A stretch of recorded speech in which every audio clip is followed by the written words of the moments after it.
보통 그 트럼프가 부동산 재벌로 알려져 있잖아요. 근데 이게 사실은 트럼프의 할아버지 때만 해도 가난한 이민 노동자에 불과했거든요. 재벌이 된 지 막 엄청 오래된 가문은 아니에요. 도널드 트럼프 본인, 그의 아버지인 프레드 트럼프, 그리고 할아버지인 프리드리히 트럼프까지 총 3대에 걸쳐 재벌이 됐어요. 조금 더 정확히 얘기를 하자면은 트럼프가 사업을 물려받기 전부터 아버지인 프레드 트럼프 당시에 이미 부동산 거부로서 명망을 떨치고 있었죠. 그래서 이대만의 재벌이 됐다고도 볼 수 있는데 어떻게 이렇게 짧은 시간에 이게 가능했을까요? 도널드 트럼프의 할아버지 프리드리히 트럼프의 이야기, 여기서부터 한번 시작을 해보겠습니다.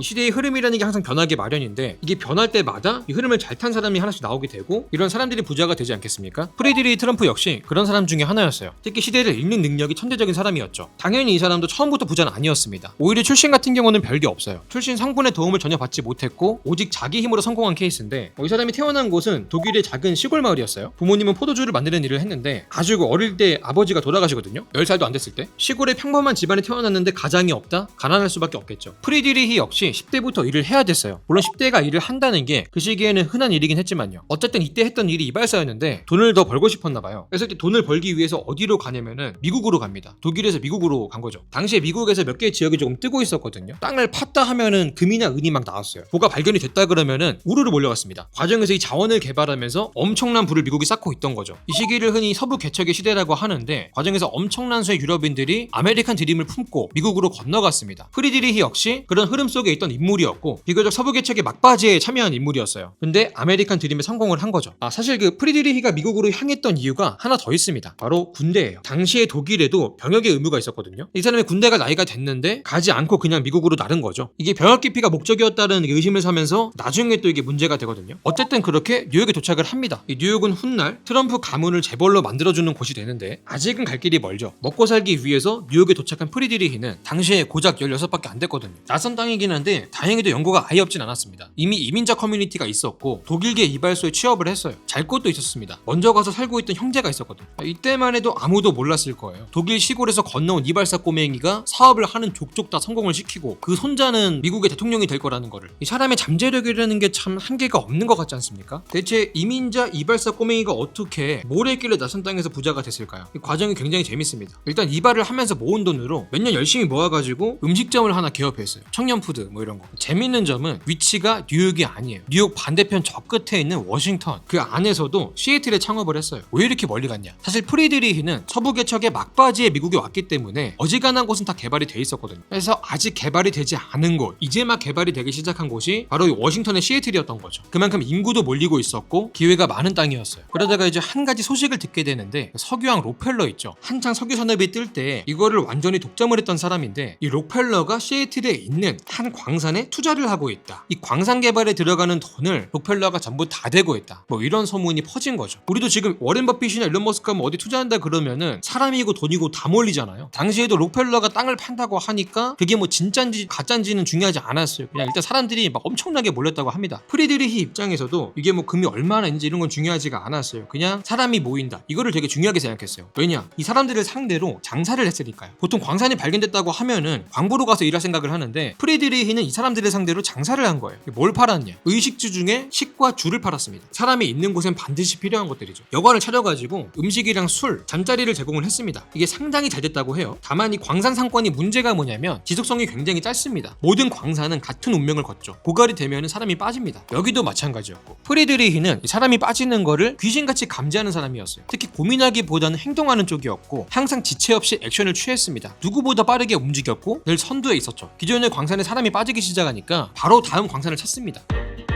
이번에도 꽤 멀리 캐나다까지 갔어요. 캐나다의 유콘이라는 지역에서 금강이 발견됐거든요. 여기도 뭐 사람들이 엄청 몰려갔죠. 이게 다 돈으로 보이는 거예요. 따라갔죠. 코를 찌를 듯한 돈 냄새를 맡으면서. 다만 이게 가는 길부터가 문제였어요. 지금의 우리야 도로가 잘 깔려있는 게 당연한 시대에 살고 있지만 개척을 하던 당시에는 도로가 어디 있습니까? 다리도 없어요. 강도 그냥 맨몸으로 건너야 돼요. 특히 광산으로 가는 협곡은요 굉장히 험준했습니다. 정말 악명을 떨치던 곳이었는데 타고 가던 말이 다쳐가지고 죽는 일이 굉장히 흔했어요. 실제로 길 위에 말의 시체가 산처럼 쌓였대요. 그래서 길 이름도 죽은 말의 협곡이었죠. 근데 이 프리드리히가 진짜 돈에 미친 사람인 게 이 말시체를 보면서도 돈 냄새를 맡거든요. 와씨 말 엄청 죽었네. 저기도 돈이 얼마야? 너무 아까운데 저걸로 뭐 고기라도 만들어 팔까? 해가지고 진짜로 말의 시체를 주워다가 고기로 만들어서 팔았어요. 스테이크나 버거로. 광산으로 이동하는 사람들한테 돈 받고 팔았습니다. 돈 벌려고 별짓 다 했죠. 이 정도로 막 나가야 돈을 버는 것 같아요. 물론 이것도 계속한 건 아니에요. 한 차례 인구 이동이 끝나고 나면은 더 이상 말고기도 수급이 안 되니까 사람도 안 지나가고. 그래서 어디로 가냐면은 이 이동한 인구가 정착한 곳으로 따라갔죠. 거기가 이제 어디냐면은 베넷이라는 마을인데 광부들은 전부 다 여기로 왔습니다. 여기서 밥 먹고 똥 싸고 자고 다 했어요. 그래서 프리드리히는 여기서도 기존에 했던 거랑 비슷한 사업을 했습니다. 여관 짓고 음식이랑 술 팔고 잠자리를 제공을 했어요. 그리고 한 가지 더, 여기선 조금 더 특별한 서비스를 제공을 했는데 바로 매춘이에요. 술과 잠자리가 있는 장소에는 빠질 수가 없는 상품이었죠. 사실 그 당시 시대상을 생각을 해보면은 이게 뭐 그렇게 특별한 일도 아니었다고 해요. 서부 개척의 시대는 무법의 시대였고 이 서부라는 곳이 사법이나 행정력에 영향이 미치지 않는 곳이었죠. 그래서 트럼프도 인터뷰에서 이걸 직접 언급한 적도 있고 크게 부끄러워하진 않았던 것 같아요. 어쨌든 프리드리히는 이때 큰 돈을 벌었어요. 하지만 이것도 영원하진 않았죠. 조만간 철도가 뚫릴 것이다, 이런 소식이 퍼졌거든요. 인구라는 거는 길을 통해 이동을 하고 이 길 주변으로 그 마을이나 도시가 생기는 거잖아요. 그래서 더 좋은 길이 생기면은 기존의 길은 버려지고 그 길 위에 있는 마을도 버려집니다. 베넷은 곧 버려지게 될 것이 분명했어요. 그리고 프리드리히는 이를 정확히 캐치했죠. 이번에도 기존의 사업터를 버리고 새롭게 개발이 될 곳으로 이동을 했어요. 근데 웃긴 게 기존의 여관은 버리지 않았습니다. 이 여관을 통째로 들어다가 뗏목에 태워가지고 강으로 흘러내려 보냈어요. 발상 자체가 그냥 남다른 거죠. 시도는 좋았는데 시도만 좋았던 게 이제 배가 뒤집어져가지고 박살이 났다고 합니다. 근데 또 박살난 목재를 끄집어내다가 다시 이걸로 여관을 올렸다고 하더라고요. 심지어 이 땅도 자기 땅이 아니었다고 해요. 보시면 사람이 뭔가 물불을 가리지 않는 느낌이 있지 않습니까? 이건 안 돼, 저건 안 돼, 이런 게 없는 사람인 것 같아요. 그냥 뭔가 돈을 벌 수 있는 방법이라면 어떻게든 발상을 해내고 그 발상한 걸 또 행동으로 옮기는 그런 능력이 좀 탁월했던 것 같아요. 뭐 도덕적으로 어떤지는 좀 모르겠지만 어쨌든 그렇게 빨리 움직인 덕분에 그는 철도가 완성되기도 전에 이미 여관을 완성했다고 합니다. 그래서 마을 최초의 여관이 됐고요. 사람이 몰릴 때쯤에는 이미 마을의 유일한 여관이었어요. 덕분에 장사는 엄청나게 잘 됐습니다. 누구보다 빨리 움직인 덕분에 선점 효과를 누린 거예요. 물론 이것도 영원하지 않았습니다. 이게 주인이 없는 땅에다가 가게를 차려가지고 매춘이든 뭐든 닥치는 대로 할 수 있었던 것은 이곳이 무법지대였기 때문인데 개척과 개발이 끝나가면서 이곳에 행정력이 미치기 시작하니까 규제나 세금 같은 것들이 생기면서 운영 비용이 좀 커진 거죠. 이 비용은 사업을 어렵게 합니다. 프리드리히는 떠나야 할 때를 아는 사람이었어요. 과거의 영광에 집착하는 법이 없었고 위험을 감지하는 능력이 뛰어났죠. 이번에도 이제 떠나게 되는데 개척의 시대가 끝나면서 다음 광산을 노리는 대신에 고향인 독일로 돌아갑니다. 돈도 좀 벌었겠다. 고향 여자랑 만나가지고 결혼을 한 거죠. 그 뒤로 미국이랑 독일 사이로 왔다 갔다 하다가 아예 독일에 정착을 하려고 하는데 문제는 그가 이제 독일 사람이 아니었다는 거예요. 그는 이미 미국 사람이었던 거예요. 그래서 독일 시민권을 다시 따려고 하는데 이게 계속 거부를 당했어요. 왜 거부를 당했냐? 앞에서 말했죠. 병역을 기피한 이력이 있다고. 정부에서는 이거 지금 신고도 제대로 안 하고 군대 튀려고 좀 나간 것 같다. 너는 이제 독일의 시민이 아니다. 너는 미국 사람이다. 미국으로 꺼지세요. 이렇게 이제 나온 거죠. 근데 자꾸 이게 안 가고 설득을 하려고 하니까 정부에서 추방을 해버리거든요. 해가지고 반강제로 다시 미국으로 돌아가게 됐습니다. 사실 이 사건은요, 미국의 역사에서 굉장히 중요한 사건입니다. 만약에 이때 프리드리히가 독일 시민권을 땄다면, 그래서 미국으로 돌아오지 않았다면 도널드 트럼프 역시 태어나지 못했을 겁니다. 어쨌든 프리드리히는 다시 미국으로 돌아왔어요. 16세 처음 이렇게 도착했던 뉴욕으로 다시 왔죠.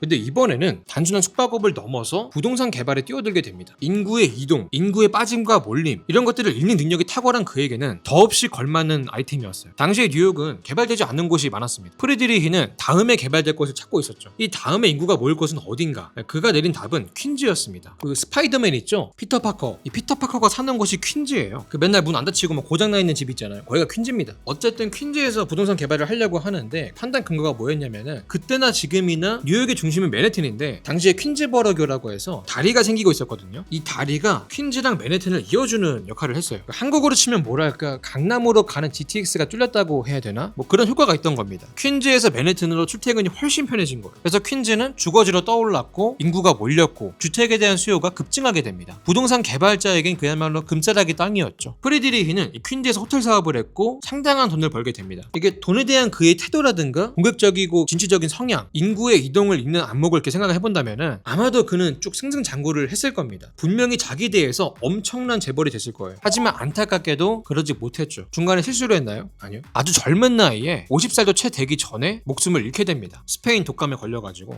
당시에 미국에서만 수백만 명을 죽인 독감이라고 하던데, 그래서 부동산 재벌 가문을 이룬다는 과업은 그의 아들인 프레드 트럼프의 몫으로 남게 됩니다. 1대 프레드리히 트럼프, 2대 프레드 트럼프, 3대 도널드 트럼프. 이 셋 중에서 사업적인 안목이 가장 뛰어난 사람은 1대 프레드리히 트럼프였다. 이런 평가가 꽤 있습니다. 돈 냄새를 굉장히 잘 맡는 사람이었어요. 특히 인구가 집중이 되는 지점을 굉장히 잘 캐치했고 지체 없이 그곳을 팔로우했던 사람이죠. 돈이라는 거는 우물이 아니라서 한 곳에 정체되어 있지 않는 것 같아요. 오히려 비에 가까운 것 같습니다. 내렸다가도 그치고 내리는 곳이 계속해서 변해요. 근데 대부분의 사람들은 돈을 우물처럼 생각을 해가지고 한번 우물을 발견을 하면은 그것이 말라 비틀어질 때까지 떠나지 못하는 것 같아요. 하지만 프리드리히는 비가 그치면은 미련 없이 떠나고 다음에 비가 내리는 곳을 끊임없이 따라다녔죠. 덕분에 그는 늘 돈비에 젖은 사람이 될 수 있던 것 같아요. 그리고 돈이 된다면 볼품없고 더러운 일도 마다하지 않았고요. 물론 존경하기 어려운 측면은 있지만 적자 생존 시대에 적합한 생존 능력을 타고났던 사람이었어요. 근데 이 부라는 게 참 그런 성질이 있잖아요. 볼품없고 더러운 방식으로 쌓았더라도 과거를 숨기고 세탁을 하려고 하죠. 교양도 갖추고 좋은 일도 하면서요. 이게 국가 단위로도 그렇게 되는데 유럽의 선진국들도 보면은 성장할 때는 막 노동자 엄청 쥐어짜고 식민지 수탈 엄청 했는데 현대 들어서는 막 온갖 사상을 막 주도하고 뭐 인권, 민주주의 이런 거 막 엄청 선도하고 요즘은 뭐 ESG 같은 거 가치를 선도하고 있잖아요. 근데 트럼프 가문이 재밌는 점은 이런 과거도 이렇게 숨기지 않는다는 거예요. 오늘 말씀드린 내용 중에 적지 않은 부분은 트럼프가 직접 입으로 말한 것도 있어요. 어쨌든 프리드리히 같은 경우는 일찍 죽긴 했지만은 사망 당시에 약 50만 달러를 남겼다고 해요. 이게 지금 물가로 되게 큰 돈이었다고 하는데 그렇게 남긴 자산과 사업가로서의 DNA가 더해지면서 그의 아들은 부동산 재벌로 거듭날 수 있었고 그의 손자인 도널드 트럼프는 결국 미국의 대통령이 됐죠. 10대에 낯선 땅에 도착을 해가지고 이발사로 일을 했던 소년에게 있어서는 정말 상상도 할 수 없는 기적을 만들어낸 거죠. 그래서 트럼프 가문을 얘기를 할 때 성공한 이민자, 아메리칸 드림의 전형이다 이런 평가를 많이 합니다. 트럼프 가문은 어떻게 부동산 재벌이 됐는가 1부는 여기까지 하고요. 2부에서는 그의 아들 얘기를 해보겠습니다.